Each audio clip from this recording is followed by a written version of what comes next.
Smart School announces registrations for new admissions for class 11th and 12th. Admission open till availability of seats. Visit www.spsmartschools.com. Kashmir घाटी में सुरक्षा बलों ने दक्षिणी कश्मीर के पुलवामा जिले के अवंतीपुरा में एक आईडी बरामद कर उसे निष्क्रिय कर दिया। जानकारी के अनुसार सुरक्षा बलों की संयुक्त टीम ने अवंतीपुरा के पंजगाम गांव के एक बाग में आईडी का पता लगाया। बम निरोधक दस्ते ने आईडी को निष्क्रिय कर दिया। पूरे इलाके को घेरकर तलाशी अभियान चलाया जा रहा है। अखनूर कस्बे के दुकानदारों में प्रदेश सरकार द्वारा जारी अनलॉक नियमों के बारे में असमंजस की स्थिति है। उन्होंने कहा कि कोई रोस्टर गाइडलाइंस हमें नहीं बताई जाती और हम असमंजस की स्थिति में रहते हैं।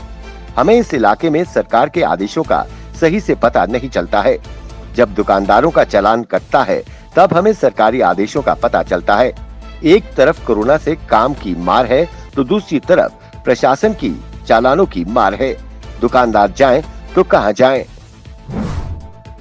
जिला सांबा के विजयपुर के गांव राड़ी में पीएचई विभाग की तरफ से घर घर तक पानी पहुंचाने के लिए नया ट्यूबवेल का शिलान्यास किया गया। इसका उद्घाटन डीडीसी अध्यक्ष केशव दत्त शर्मा ने किया। इस मौके पर उनके साथ विभाग के चीफ इंजीनियर सरपंच मोहनलाल शर्मा भी मौजूद थे। इस ट्यूबवेल की कुल लागत 3.64 करोड़ रुपए है और गांव राड़ी समेत ये ट्यूबवेल 20 गांव के घरों तक पानी पहुंचाएगा। जम्मू में पैंथर्स पार्टी के कार्यकर्ताओं ने चेयरमैन हर्षदेव सिंह की अगुवाई में पीएचई चीफ इंजीनियर के दफ्तर के बाहर पानी की सप्लाई न देने व भ्रष्टाचार का आरोप लगाते हुए नारेबाजी कर जमकर विरोध प्रदर्शन किया। उन्होंने आरोप लगाया कि गांव के लोगों को पीने के पानी की इतनी ज्यादा किल्लत आ रही है कि लोग पानी के बगैर मर रहे हैं। 1-2 किलोमीटर पैदल चलकर उन्हें पीने का पानी लाना पड़ रहा है। सरकार में कोई सुनने वाला नहीं है। उन्होंने आरोप लगाया कि सरकार सोई हुई है। पीएचई विभाग में खुले आम भ्रष्टाचार हो रहा है। श्रीनगर के प्रेस एनक्लेव में हॉस्पिटल डेवलपमेंट फंड के कर्मचारियों द्वारा सरकार के खिलाफ नारेबाजी कर विरोध प्रदर्शन किया गया। इन्होंने सरकार से मांग की कि हमें पक्का किया जाए, हमारी बकाया वेतन राशि जल्द से जल्द रिलीज की जाए। वहीं उन्होंने मांग की कि मिनिमम वेजेस एक्ट को प्रदेश में जल्द से जल्द लागू किया जाए।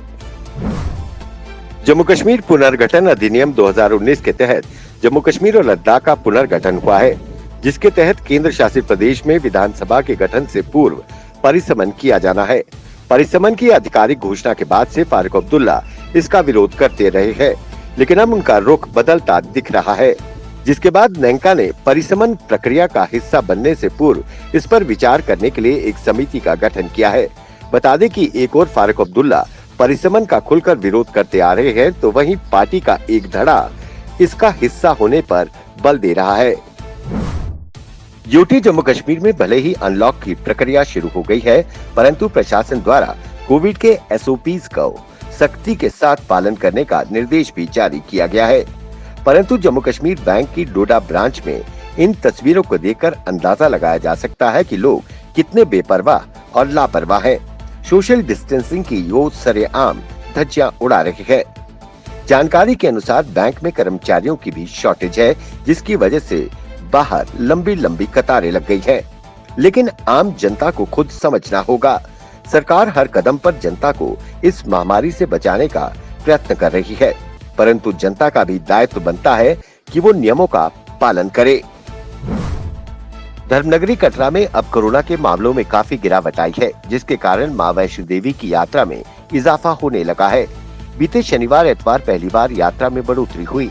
बीते दिन रविवार को 1500 भक्तों ने पंजीकरण करवाकर भवन की ओर प्रस्थान किया। बीते शनिवार को करीब 2500 भक्तों ने मां के पवित्र पिंडियों के दर्शन किए। यात्रा के दौरान किसी भी यात्री को तिलक नहीं लगाया जाएगा और न ही प्रसाद दिया जाएगा। भवन सहित यात्रा मार्ग पर जगह जगह सैनिटाइजिंग बूथ बनाए गए हैं। वहीं हेलीकॉप्टर और बैटरी कार सेवा सुचारू है, जिसका लाभ यात्री उठा रहे हैं। मां वैष्णो देवी की यात्रा करने वालों के लिए कोरोना पॉजिटिव रिपोर्ट अनिवार्य है। नई आबकारी नीति के बाद जम्मू कश्मीर में शराब सस्ती हो गई है। इनकी कीमतें पिछले साल की तुलना में 10% तक कम है। सरकार की ओर से कुछ ब्रांडों की कीमतें जारी भी की गई हैं। ई ऑक्शन में सरकार को 140 करोड़ रुपए मिले थे, लेकिन कोरोना संकट के कारण अब तक दुकानें नहीं खुल सकी हैं।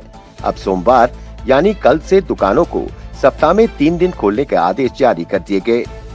सूत्रों के अनुसार अब तक 228 दुकानों में से 78 को ही अब तक लाइसेंस जारी हो चुके हैं, यानी अब तक 34% ही लाइसेंस जारी हो सके। ऐसे में लाइसेंस धारकों को अपने कारोबार की चिंता सता रही है। उनका कहना है कि कारोबारियों को बाहर से शराब मंगाने की अनुमति भी नहीं दी गई है। उनका कारोबार तो नहीं ही हो रहा, लेकिन सरकार को भी राजस्व का घाटा हो रहा है।